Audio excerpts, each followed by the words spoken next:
अस्सलाम वालेकुम viewers. Drama serial घर तितली के पर की अगली किस्त में आप देखेंगे कि अंजी अभी से ही शफ़क़ पर रौब जमाना शुरू कर देती है। अंजी शफ़क़ को कहती है कि शफ़क़, अब ये घर तुम्हारा नहीं है, ये घर अब मेरे होने वाले शोहर का है। ऐसी दोस्त से दुश्मन ही बेहतर होते हैं। वो कम से कम दोस्ती का सहारा लेकर अपने आप को बर्बाद तो नहीं करते। इधर आज़र एक होटल से वापस आ रहा होता है और एक वेटर आज़र को रोक कर कहता है कि सर, आप कहाँ चले गए थे।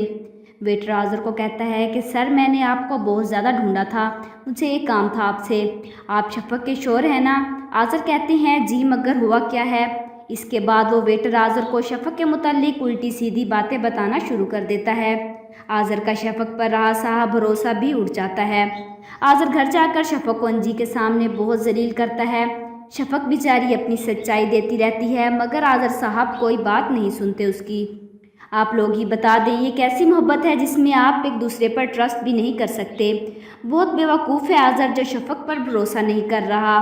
शफ़क़ बेचारी रो रही होती है। इधर से अंजी साहिबा इस बेचारी के जले पर ईंधन डाल रही थी। वो कहती है कि शफ़क़, तुम्हारे दागदार माजी की एक गवाह मैं भी हूँ। आप कमेंट्स में बता दें कि शफ़क़ अब आज़र के घर में ज़्यादा देर तक रह सकेगी या नहीं। क्या अंजी अपने मकसद में कामयाब हो जाएगी?